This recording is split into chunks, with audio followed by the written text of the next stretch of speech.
യേശയ്ക്ക് സ്തുതിയായിരിക്കട്ടെ. യെശയ്യായുടെ പുസ്തകം 2-ാം അധ്യായം. ജെറുസലേം രക്ഷാകേന്ദ്രം. യൂദായെയും ജെറുസലേമിനെയും കുറിച്ച് ആമോസിന്റെ പുത്രനായ യെശയ്യായ്ക്കുണ്ടായ അരുളപ്പാട്. അവസാന നാളുകളിൽ കർത്താവിന്റെ ആലയം സ്ഥിതി ചെയ്യുന്ന പർവ്വതം എല്ലാ പർവ്വതങ്ങൾക്കും മുകളിൽ ഉയർന്നു നിൽക്കും. എല്ലാ ജനതകളും അതിലേക്ക് ഒഴുകും. അനേകം ജനതകൾ പറയും, വരുവിൻ, നമുക്ക് കർത്താവിന്റെ ഗിരിയിലേക്ക്, യാക്കോബിന്റെ ദൈവത്തിന്റെ ഭവനത്തിലേക്ക് പോകാം. അവിടുന്ന് തന്റെ മാർഗങ്ങൾ നമ്മെ പഠിപ്പിക്കും. നാം ആ പാതകളിൽ ചരിക്കും. കർത്താവിന്റെ നിയമം സിയോനിൽ നിന്ന് പുറപ്പെടും, അവിടുത്തെ വചനം ജെറുസലേമിൽ നിന്നും. അവിടുന്ന് ജനതകളുടെ മധ്യത്തിൽ വിധികർത്താവായിരിക്കും. ജനപദങ്ങളുടെ തർക്കങ്ങൾ അവസാനിപ്പിക്കും. അവരുടെ വാൾ കൊഴുവും അവരുടെ കുന്തം വാക്കത്തിയുമായി അടിച്ചു രൂപപ്പെടുത്തും. രാജ്യം രാജ്യത്തിനെതിരെ വാൾ ഉയർത്തുകയില്ല. അവർ ഇനിമേൽ യുദ്ധപരിശീലനം നടത്തുകയില്ല. യാക്കോബിന്റെ ഭവനമേ, വരിക, നമുക്ക് കർത്താവിന്റെ പ്രകാശത്തിൽ വ്യാപരിക്കാം. കർത്താവിന്റെ ദിനം.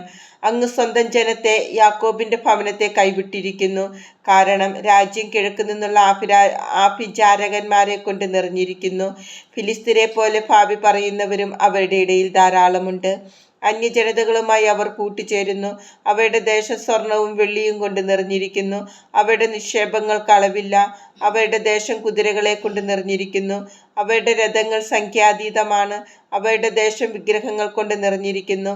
തങ്ങൾ തന്നെ നിർമ്മിച്ച ശില്പങ്ങളുടെ മുമ്പിൽ, തങ്ങളുടെ തന്നെ കരവേലയുടെ മുമ്പിൽ അവർ കുമ്പിടുന്നു. മർത്യൻ അവമാനിതനാകുന്നു. മനുഷ്യൻ തന്നെ തന്നെ തരം താഴ്ത്തുന്നു. അവരോട് ക്ഷമിക്കരുതേ. പാറക്കെട്ടിനുള്ളിൽ പ്രവേശിക്കുവിൻ, പൊടിയിൽ ഒളിക്കുവിൻ. അങ്ങനെ കർത്താവിന്റെ ഭീകരതയിൽ നിന്നും അവിടുത്തെ മഹിമാതിശയത്തിൽ നിന്നും രക്ഷപ്പെടുവിൻ. മനുഷ്യന്റെ അഹന്ത തല താഴ്ത്തും, അഹങ്കാരികളെ എളിമപ്പെടുത്തും. കർത്താവ് മാത്രം ആ ദിനത്തിൽ ഉയർന്നു നിൽക്കും. കർത്താവിനൊരു ദിനമുണ്ട്, അഹന്തയും ഉന്നത ഭാവവുമുള്ള എല്ലാറ്റിനും എതിരായ ദിനം.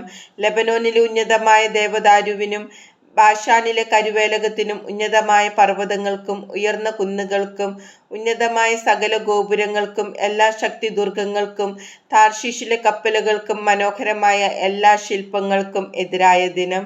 മനുഷ്യന്റെ അഹങ്കാരത്തിന് അറുതി വരും. ഗർവിഷ്ഠൻ വിനീതനാക്കപ്പെടും. അന്ന് കർത്താവ് മാത്രം ഉയർന്നു നിൽക്കും.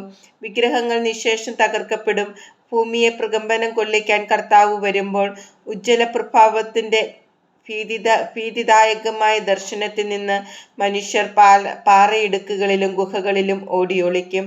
ആരാധിക്കാൻ വേണ്ടി സ്വർണവും വെള്ളിയും കൊണ്ട് നിർമ്മിച്ച വിഗ്രഹങ്ങളെ അന്നവർ പെരിച്ചാഴിക്കും വാവലിനുമായി ഉപേക്ഷിക്കും. ഭൂമിയെ പ്രകമ്പനം കൊള്ളിക്കാൻ കർത്താവ് വരുമ്പോൾ അവിടുത്തെ ഉജ്ജ്വല പ്രഭാവത്തിന്റെ ഭീതിദായകമായ ദർശനത്തിൽ നിന്ന് പാറയിടുക്കുകളിലും ഉയർന്ന പാറകളിലും ഓടിയൊളിക്കാൻ വേണ്ടി തന്നെ. മനുഷ്യനിൽ ഇനി വിശ്വാസം അർപ്പിക്കരുത്. അവൻ ഒരു ശ്വാസം മാത്രം. അവനെന്തു വിലയുണ്ട്?